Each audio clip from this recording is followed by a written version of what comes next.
everybody, and good morning. Welcome to the MLM Lunchtime Leadership Show.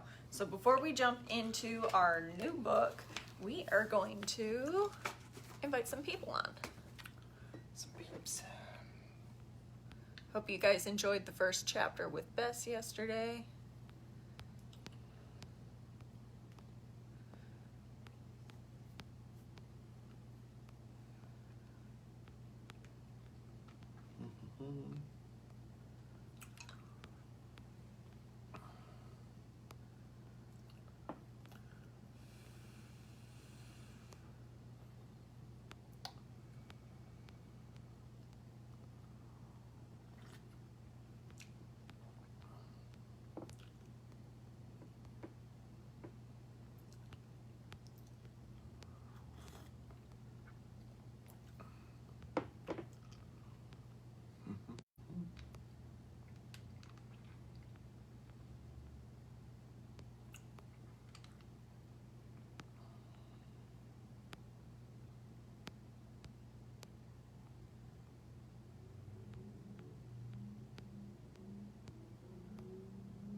Alrighty, and here we go.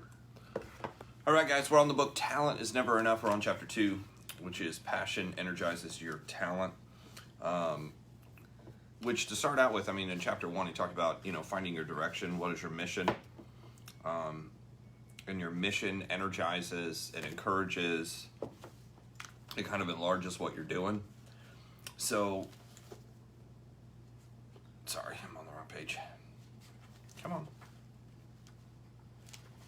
John loves to start out with a bunch of stories. So your passion can empower you, taking you to where you want to go. The power of passion. It says passion is the first step towards achievement. So how do you get passionate about something? A lot of people that I work with, both in direct sales and out of direct sales, seem to be running off of this idea that you have to find the absolute perfect thing, and that's what you'll get passionate about. And they're waiting around for passion to strike them. And what I can tell you about the people that I know that are passionate, the people that I know that are passionate about everything they do. If they took out the trash, they take it out more passionately than you. If they did the dishes, they do the dishes more passionately than you. If they did, laundry, they'd be more passionate. They're passionate, period. You get involved in what you do, and you do it to the best of your ability, regardless of what it is. Unfortunately, most people have the attitude is I'll give it just enough.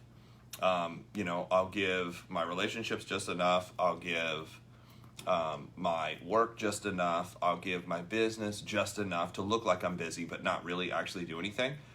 And that lack of passion is basically what breaks everything down, unfortunately. 2, passion increases your willpower. So I think it's like, instead of willpower, which is, resistance, it says the secret to willpower is what someone once called a superpower. And superpower being that it's like want power. You have the ability to figure out exactly what you want, and you're not willing to settle for anything else. So you're willing to go through more. This is where the no's come in. Hi, Danny from Texas. So passion also produces energy, because passion is something you focus on. And what you're doing is you're doing it with an emotional connection. That's the difference between passion and logic. People can logically go through their day, but you'll find when people are passionate about something, they're emotionally attached to it, meaning they're constantly seeing the vision of what it's going to be in the future. It says death isn't the greatest loss in life. The greatest loss in life lies inside of us, where we live. Basically, when the passion dies inside and you have no emotional connection to something, what happens? You start to, get bored. A lot of people say, well, I'm bored, I'm anxious. Well, that's because you haven't picked something to actually focus on. A lot of people do this in business. They'll have 3 or 4 or 5 or 10 different things they're running at simultaneously. And they're like, I don't know what to do. I don't know where to go. And you feel like kind of frustrated. You feel angry. It's because your brain cannot run in 10 directions at once or 3. Your brain really can't even run in 2 directions at once. It can run in 1 direction. So the question is, what the hell are you doing? Like, you got to choose. If you read the book Think and Grow Rich, it talks about the people who get rich pick one thing. That's how it works. I didn't make it up. I don't like it. I have multiple things I like doing. Chris, what's going on? But the reality is if you want to get good at anything, you have to pick one thing and get good at it first. Can you do multiple things? Yeah, the people who do multiple things do this. They pick one thing first and they get it to 6 figures or more. And then, because they learned all the principles to get it to 6 figures or more, especially in direct sales or MLM network marketing, then you can spin off. But if you're trying to spin off 3, 4, 5 things that you don't know how to do one of them super well, you're going to do none of them super well. It's tough, to get it all going. I found something so amazing. Okay. So, people find things that they love, and that's what you need. Passion is a foundation for excellence. It says passion can transform someone from average to excellent. I can tell you that from experience. He talks about when he was in high school, he was a student. My priorities were basketball first, friends second, study third.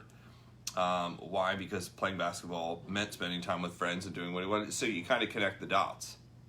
If a lot of people who want to be in direct sales want to be in direct sales because they love hanging out with people. Passion is also the key to most success. Most success meaning it was because people were passionate about it that they learned what they needed to know. They met who they needed to know. They developed the skill that they needed. It says every great commanding moment in the annuals of the world is a triumph of enthusiasm. So it's really that enthusiasm and energy that carries you past where a normal person will go, meaning they're going to work a little bit harder, they're going to run a little bit farther, they're going to do a little bit more, they're going to make an extra call, where most people are just at home excited. Got to get out there. Passion makes a person contagious. So sales is a transfer of enthusiasm. Sales is a transfer of enthusiasm. So if you really, really, really want network marketing to take off for you or direct sales to take off for you, if you're not enthusiastic about what you're doing, now there's a difference between being enthusiastic and being like crazy about it, right? Because we have some people that are just way over the top. And if you're on social media, there's, an aspect of being an influencer, and some of the influencers have to be over the top because here's the thing, you have to be loud enough, would be the right way to say it. You have to be loud enough to be above the crowd. Mm-hmm. You have to be loud enough to be above the crowd. But you don't have to be screaming. There was a comedian a long time ago, Sam Kinison, and at first, when I first heard him, I didn't like him at all because he was so over the top, like he would scream during his comedy, and I was like, but when I started really listening to what he was saying, which not all of it's good either, I was like, okay, I see your point. But what he was trying to do is he was trying to stand out from everybody else. He also had a weird past, so that helped out too. Talent plus passion equals a talent plus person putting the talent plus formula into action, which is a lot of words. If you don't possess the energy that you desire, then you need to basically fire yourself back up with passion. Here's how you want to proceed. So number 1, prioritize your life according to your passion. So it's like, okay, if this is going to be it, this is what I do first. I'm not watching TV. I'm not watching a movie. I'm not sitting down doing an art project. I'm not going to redo my house or apartment. Oh, well, I'm just going to stop what I'm doing and paint my room. The people I've found that are really passionate about their work don't give a crap what's going on in a lot of other areas. Now, it's not that they don't care in any area. because obviously you have to be presentable if you're in front of a camera or doing whatever else you're doing, especially once everything opens back up and is, whatever they call normal again. And you're meeting people face to face, which I've started to do probably 2 months ago. When that starts happening more on a regular basis and more people are okay with it, you can't be so over the top that you don't take care of, your personal self, because obviously people will have a problem with that when you're in the room. But my point is most of the things that people get caught up doing is busy work, and it's busy work because they haven't made a solid foundation that this is what they're going to do, and they don't have a plan. That's the other thing. People will say, okay, I've figured out exactly what I'm going to do. I now know what I'm going to do. But you know what they don't know? They don't have a plan. So they're just going to do something. So prioritize your life according to your passion.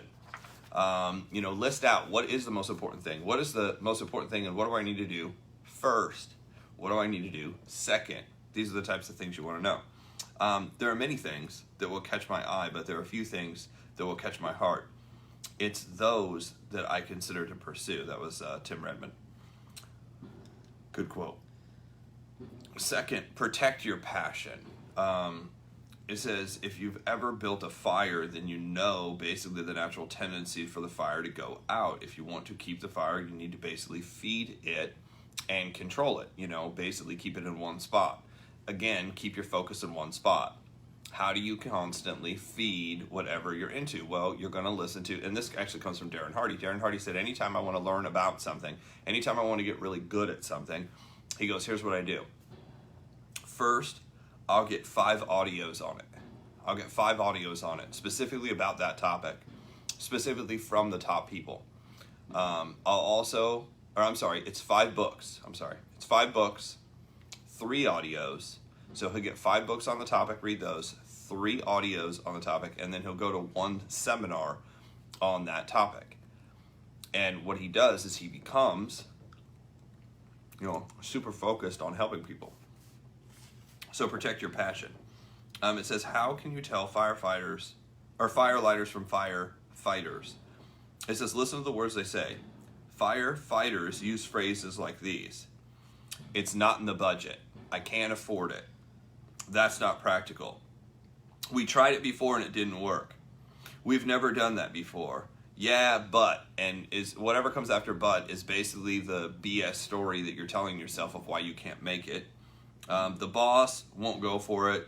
My spouse doesn't approve it. If it ain't broke, don't fix it. That's not the way we usually do things. It'll never work. So he goes on and has a whole list of these. It says, number 3, pursue your passion with everything you've got. So you're going to have to make a run. Most of the big network marketers in network marketing talk about there was a certain point that they made a decision where they decided to actually do the work. Imagine that. Do the real work. They finally got to a point where they were basically knowledgeable enough what was going on. They were also excited enough what was going on. They were focused enough, and they wanted to hit a particular level in their company. And they said, okay, this is it. I'm now going to go do all the things that I was supposed to do. And here's the thing. When you finally, that kicks in, and I'll tell you this, and most people won't believe it until it happens, you will recruit people that you have never been able to recruit before.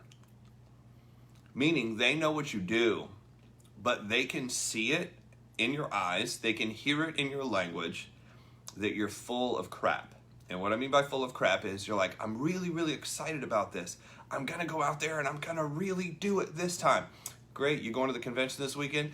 No, I'm kind of busy. Like the people who really have success can hear it in your language. What's up, Twan? What's up, Andrew?